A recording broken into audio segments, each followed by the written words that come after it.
Elasticity पे बात करते हैं। इलास्टिसिटी, तो इलास्टिसिटी का मतलब क्या है? इलास्टिसिटी का मतलब है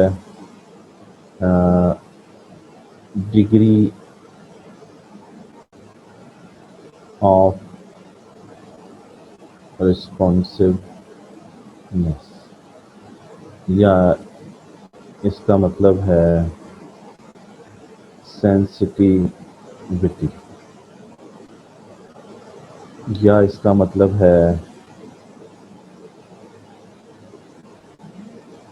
प्रोपोर्शनेट चेंज, या इसका मतलब है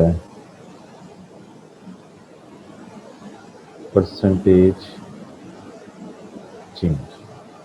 तो ये सारे जो मतलब मैंने बताए इलास्टिसिटी से, ये बात ध्यान में रखें कि हमने डिमांड से शुरू किया। मैं चाहता हूँ कि पहले हम डिमांड का पोर्शन कंप्लीट करें और उसके बाद सप्लाई शुरू करें, लेकिन आपकी जो बुक है उसके अंदर पहले डिमांड के साथ साथ सप्लाई बताई है, फिर अलहदा चैप्टर बनाया है इलास्टिसिटी ऑफ डिमांड और इलास्टिसिटी ऑफ सप्लाई का।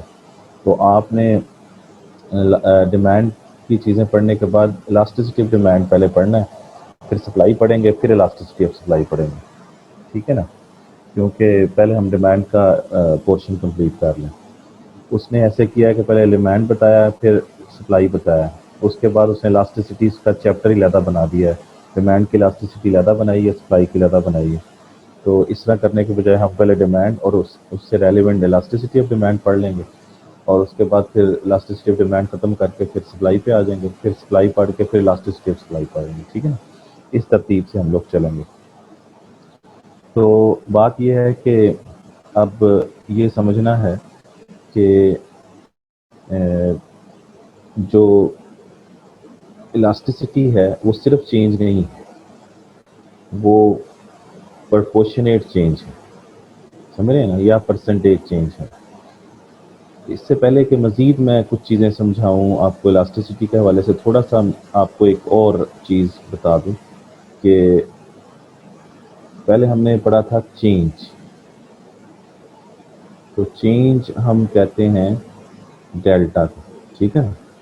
और डेल्टा कैसे मेजर करते हैं ये आप लोगों ने पढ़ा हुआ है कि न्यू वैल्यू में से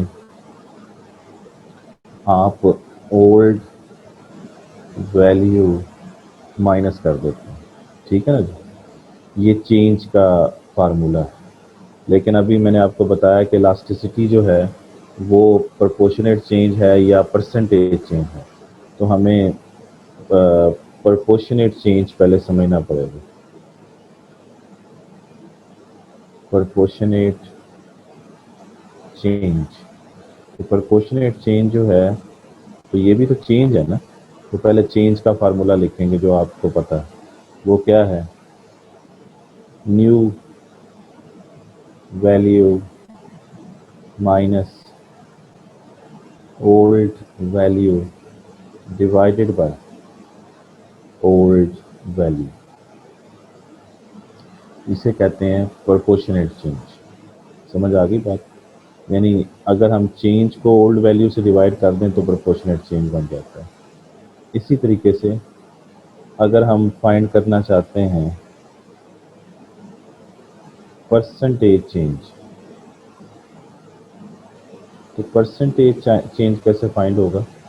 परसेंटेज चेंज फाइंड होगा, ये जो प्रोपोर्शनेट चेंज है ना, इसको 100 से मल्टीप्लाई कर देंगे, यानी new value minus old value over old value into 100। तो ये आपके पास परसेंटेज चेंज आ जाएगा। अब आप ये समझें कि इसका मतलब ये हुआ कि जो परसेंटेज चेंज है, परसेंटेज चेंज है वो एक्चुअली प्रोपोर्शनेट चेंज ही है। प्रोपोर्शनेट चेंज को 100 से मल्टीप्लाई कर, समझ गए ना? क्योंकि ये देखें प्रोपोर्शनेट चेंज का फार्मूला ये है, तो सिर्फ 100 से मल्टीप्लाई करना है, परसेंटेज चेंज आ जाए। तो ये बात क्लियर होगी इलास्टिसिटी जो है वो या तो प्रोपोर्शनेट चेंज है या क्या है, परसेंटेज चेंज है। लेकिन जो चेंज है, ये चेंज, ये क्या है, ये एक्चुअली किसको शो करता है, ये स्लोप को शो करता है।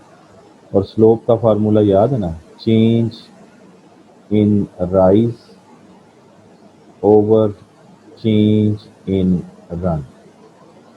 तो इसका मतलब ये है कि इलास्टिसिटी जो होता है वो चेंज होता है, और स्लोप जो होता है वो चेंज होता है। लेकिन जो इलास्टिसिटी है वो क्या है, इलास्टिसिटी सिर्फ चेंज नहीं है, बल्कि वो या तो परसेंटेज चेंज है या वो प्रोपोर्शनेट चेंज है। समझ गए ना? इसका मतलब ये हुआ कि अगर हम इलास्टिसिटी का फार्मूला लिखें तो इलास्टिसिटी होगा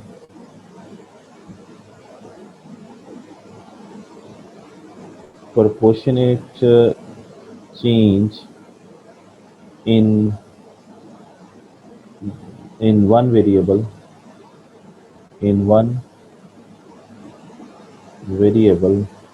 divided by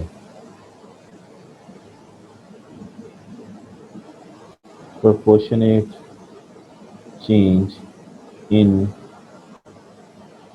other variable। समझ आई?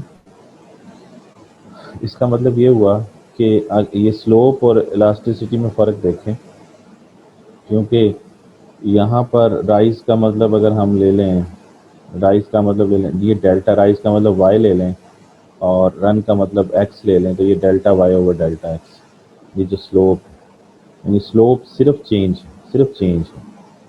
लेकिन इलास्टिसिटी क्या है, इलास्टिसिटी प्रोपोर्शनेट चेंज है और परसेंटेज चेंज है। यानी अगर हम यहाँ पे इलास्टिसिटी का एक और फार्मूला लिखें तो हम ये लिख सकते हैं कि elasticity is equal to percentage change in one variable divided by percentage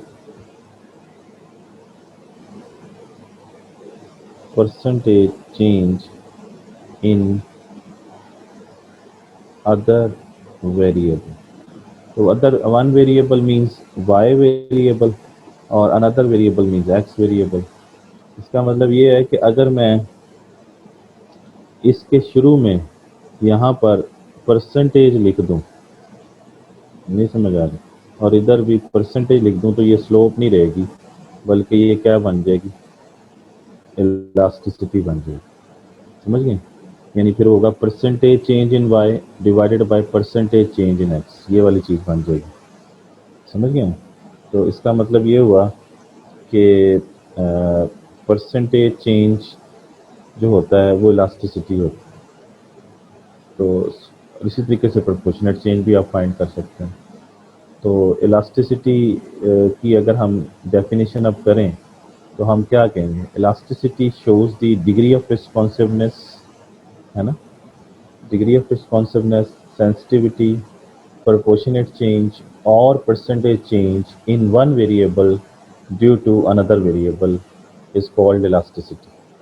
मैं दोबारा बता रहा हूँ, elasticity shows the degree of responsiveness, sensitivity, proportionate change or percentage change in one variable due to another variable।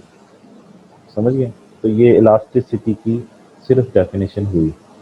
अब अगर हम अगली कहानी शुरू करें और हम लिखें elasticity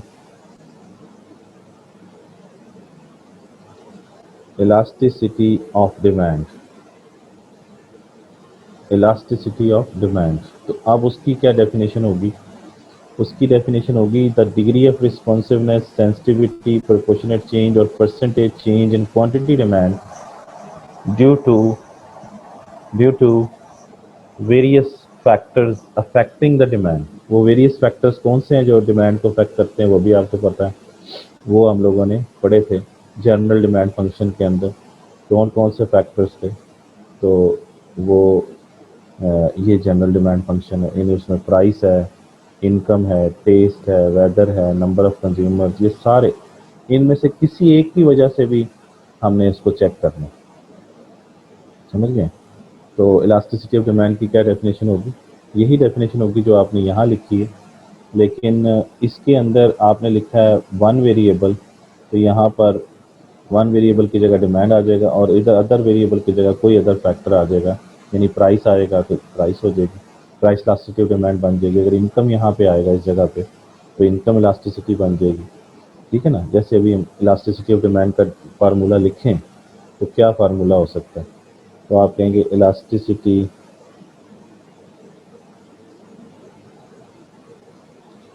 of demand is equal to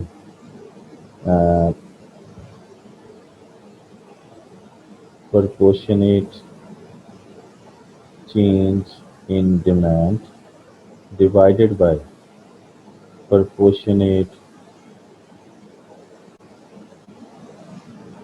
change in some factor। कोई भी फैक्टर हो सकता है, इन एनी फैक्टर। ठीक है ना जी? In any factor. अब factor mean in any factor determine the demand. लेकिन अगर मैं आपसे कहूँ ये तो इलास्टिसिटी ऑफ डिमांड, अगर मैं आपसे कहूँ कि आप price elasticity of demand find करें,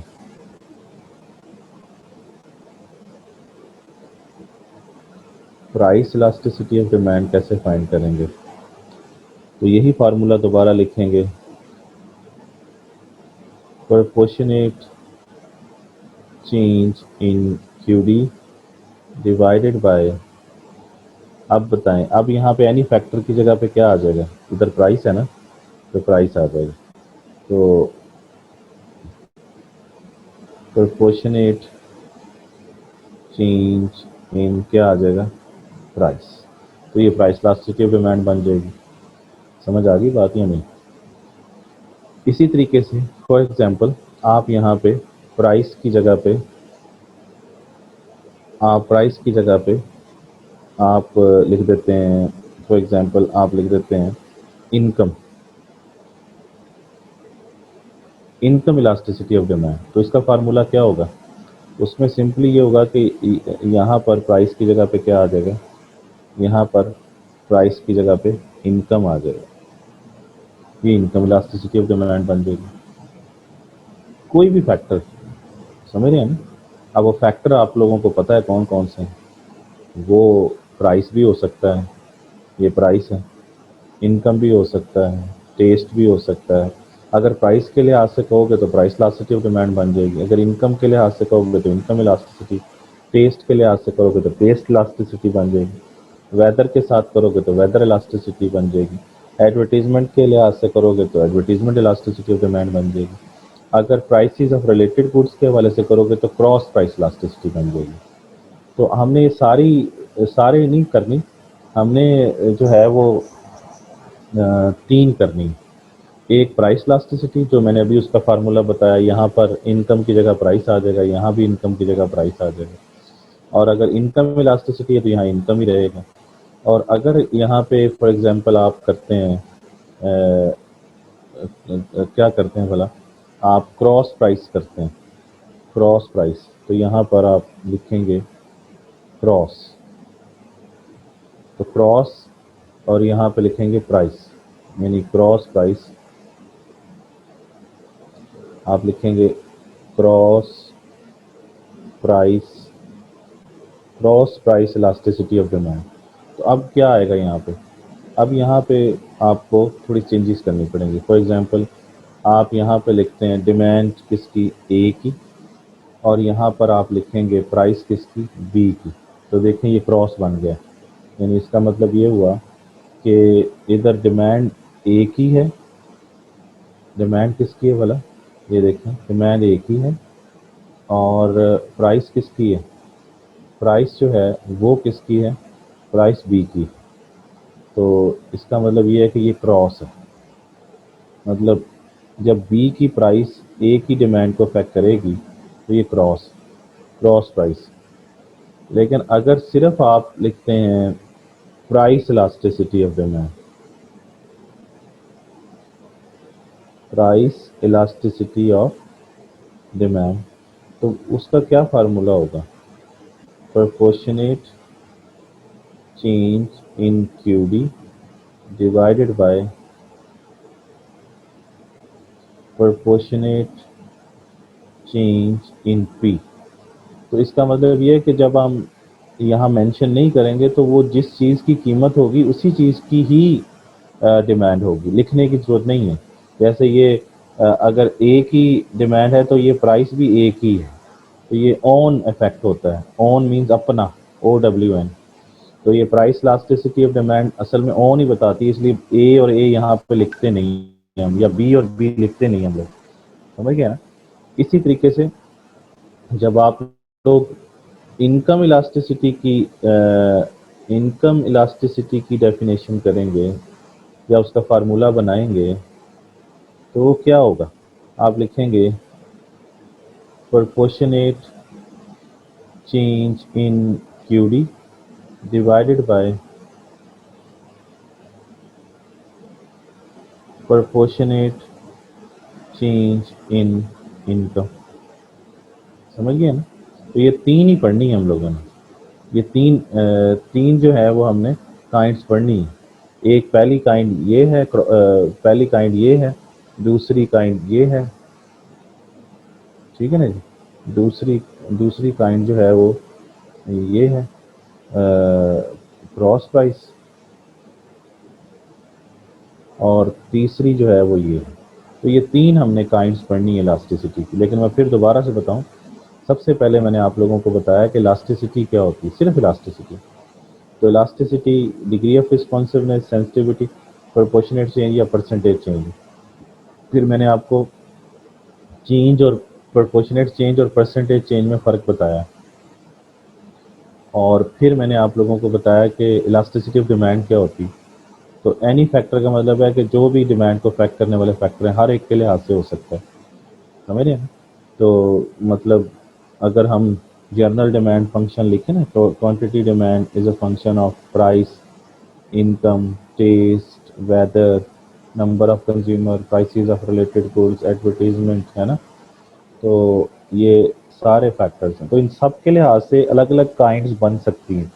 इसका और इसका देखेंगे तो प्राइस इलास्टिसिटी डिमांड बनेगी, इसका और इसका देखेंगे तो क्रॉस प्राइस बनेगी, इसका और इसका देखेंगे तो इनकम इलास्टिसिटी बनेगी, और अगर एडवर्टीजमेंट के साथ देखेंगे तो एडवर्टीजमेंट बनेगी, टेस्ट के साथ देखें तो टेस्ट इलास्टिसिटी ऑफ डिमांड बनेगी, वेदर इलास्टिसिटी ऑफ डिमांड बनेगी, कंज्यूमर्स, नंबर ऑफ कंज्यूमर्स के साथ देखेंगे तो नंबर ऑफ कंज्यूमर्स इलास्टिसिटी के साथ अफेक्ट करता हुआ बन जाएगा। तो किसी भी, ये सारे वो फैक्टर्स हैं जो डिमांड को अफेक्ट करते हैं, ये सारे वो फैक्टर्स। लेकिन हमें जो सिलेबस में हमने चीज़ें पढ़नी है वो एक तो प्राइस के साथ पढ़नी है, एक इनकम के साथ पढ़नी है, और एक क्रॉस प्राइस के साथ पढ़नी है। समझ आ गई बात? ये तीन हमने काइंड्स पढ़नी है, लेकिन काइंड्स जितनी मर्जी आप बना सकते हैं, जितने जितने वेरिएबल्स हैं जो डिमांड को अफेक्ट करते हैं उतनी ही काइंड्स बन जाएंगी। समझ आ गई? तो kinds of elasticity of demand clear हो गया आप लोगों को? यहाँ पर आपको काइंड्स समझ आनी चाहिए। तो काइंड्स जितने वेरिएबल्स हैं उतनी ही हो सकती हैं। जैसे ये सारी क्या हैं? Kinds of elasticity of demand है, ठीक है ना जी। इलास्टिसिटी ऑफ डिमांड को एब्रीवेट कर, तो ये तीन काइंड्स आ गई हमारे पास। यहाँ तक बताइए कोई मसला मेरा ख्याल है आपको नहीं होगा कि इलास्टिसिटी ऑफ डिमांड की काइंड्स कौन कौन सी होती हैं और इलास्टिसिटी क्या होती है, और प्राइस इलास्टिसिटी ऑफ डिमांड में क्या होता है और इनकम इलास्टिसिटी में क्या होता है, ठीक है ना जी। अब यहाँ पर प्रोपोर्शन, सब फार्मूलाज के अंदर देखें मैंने प्रोपोर्शनेट चेंज लिखा हुआ है, तो आप इन सब जगहों पर परसेंटेज चेंज भी लिख सकते हैं, सब जगहों पर परसेंटेज चेंज भी लिख सकते हैं, कोई मसला नहीं है। समझ आ गई? Percentage change in QD over percentage change in any factor, यानी इसी तरीके से percentage change in QD of A over percentage change in price of B, फिर इसी तरीके से percentage change in QD A over percentage change in price of A, इसी तरीके से proportionate change in sorry percentage change in quantity demand over percentage change in income. Income को हम Y से डिनोट करते हैं इकोनॉमिक्स में, तो वाई लिखेंगे आप यहाँ पे। यहाँ तक बताइए कोई मसला? ठीक है।